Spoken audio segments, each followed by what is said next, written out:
Votre prise en charge avait été effectuée par qui? Par moi. Personnellement par moi. Et qui continue jusqu'à présent à me prendre en charge. Qu'est-ce que vous sollicitez, madame, de ce tribunal? D'abord que la vérité soit dite et que la justice soit rendue, que les victimes soient vraiment réconfortées par la vérité, cette vérité qui va éclater, qui doit jaillir au grand jour, qu'on reconnaisse les torts qu'ils ont infligés et que les responsables soient punis. Je vous remercie. Et du coup, merci, madame.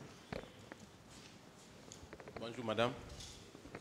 Bonjour, madame. Voilà, docteur, je voudrais juste aborder deux aspects de votre récit.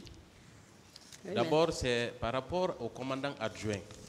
Oui, vous avez dit que quand vous êtes arrivé à la CMIS, le commandant avait ordonné qu'on libère les femmes et qu'on garde les hommes, n'est-ce pas? Tout à fait. Décrivez-nous un peu l'aspect physique de ce commandant adjoint. Lorsqu'il est venu, il a demandé pourquoi les gens sont là et qu'est-ce qui se passe et tout ça. Ils ont dit non, on nous les a déposés, ce sont les victimes. Ils viennent du stade, c'est les gens qui étaient au stade. Mais le commandant, il leur a dit que le commandant a ordonné notre libération, nous autres.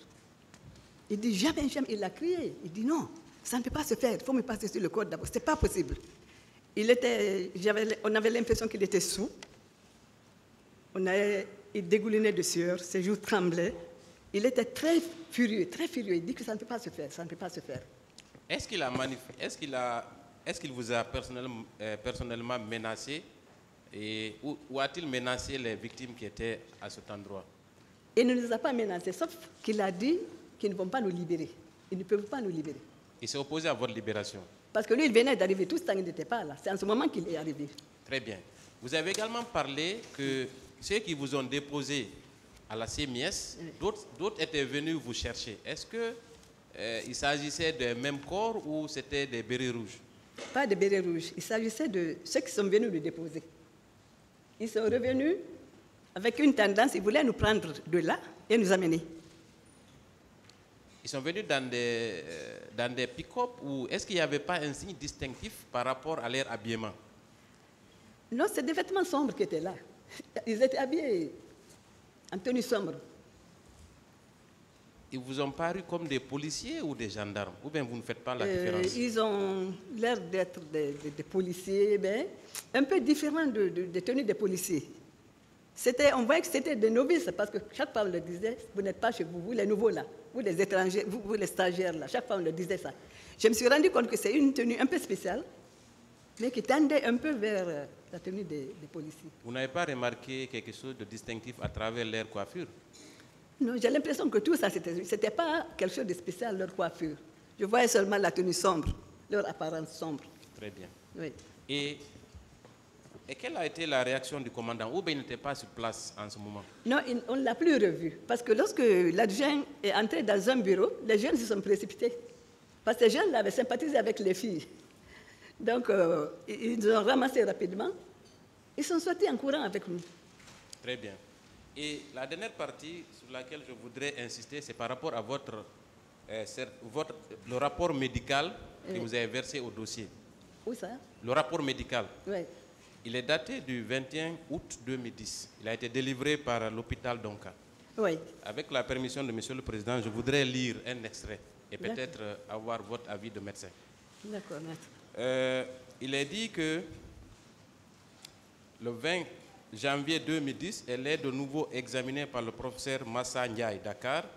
Le diagnostic était ceux d'un polytraumatisme avec multiples contusions thoraco-vertébrale et abdominale, et d'un choc affectif avec névrose réactionnelle, post-traumatique et sentiment de persécution et terreur. Est-ce que vous vous sentez terrorisé depuis que les faits se sont produits au stade? Est-ce que vous vous sentez terrifié? Oui. Lorsque certaines circonstances sont créées, lorsque je me retrouve dans une certaine circonstance, je sens que je réagis. Une fois, par exemple, j'étais entre Bambeto, excusez-moi, une fois j'étais entre Bambeto et Hamdallah. J'étais dans ma voiture, je conduisais. Il y avait une marche. Les gens marchaient même sur les terres pleines là. Moi, j'étais là dans ma voiture. À un moment donné, j'ai vu beaucoup de camions qui venaient de s'arrêter. Ils sont descendus avec les armes. La population était là, les jeunes, les enfants jetaient des pierres. Et les autres tiraient. Là, j'ai senti quelque chose qui n'allait pas. J'ai réagi immédiatement, comme je vous ai dit. C'est comme si on me sectionnait le dos.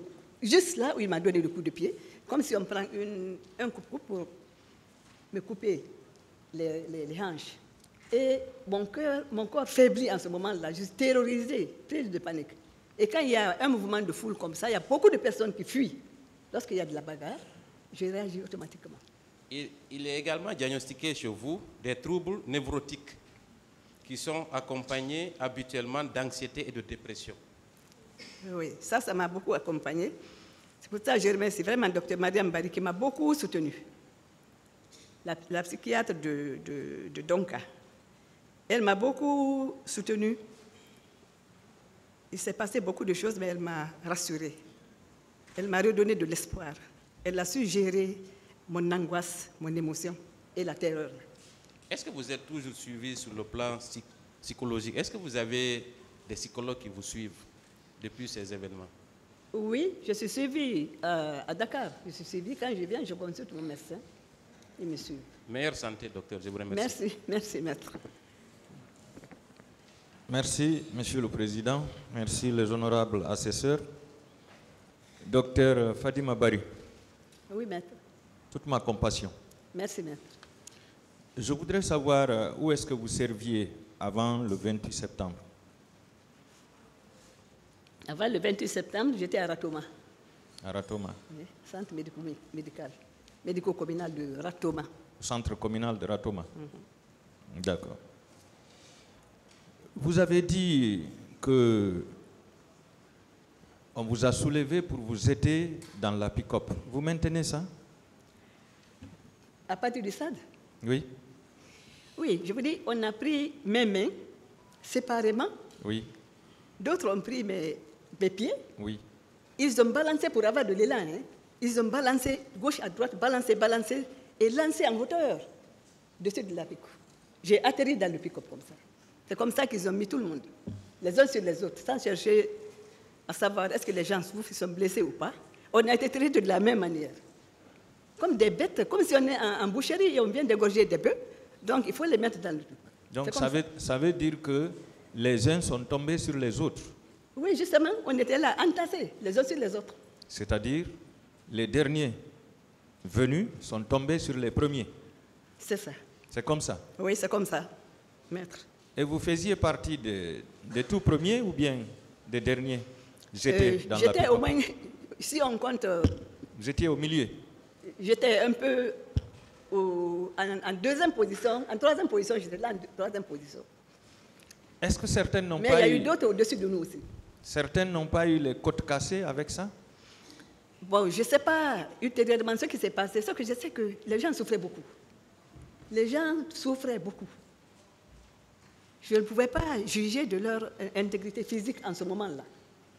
Il y en a qui marchaient difficilement et il y en a qui marchaient gravement. Je voudrais savoir, Pardon? Le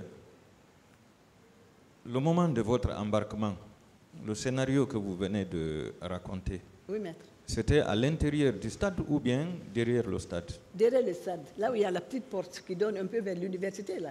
D'accord. Je ne connais pas très bien, mais c'est au fond du stade, à droite, la petite porte qui est là. C'est là qu'on nous a accueillis. D'accord. Donc, on vous a jeté comme si c'était des fagots de bois. Vraiment. C'était inhumain. D'accord. Inhumain. Vous avez dit que vous étiez à l'époque la seule femme leader politique. Effectivement. Vous pouvez nous dire votre parti politique à l'époque? Le parti politique s'appelle Aguino, Alliance pour une Guinée nouvelle.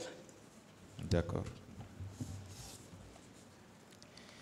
Vous avez dit que quand vous avez quitté chez Feu Jean-Marie Doré, oui, arrivé au niveau du portail de l'université Gamal, vous avez été bloqué par le colonel Moussa Tcheboro Camara et ses éléments.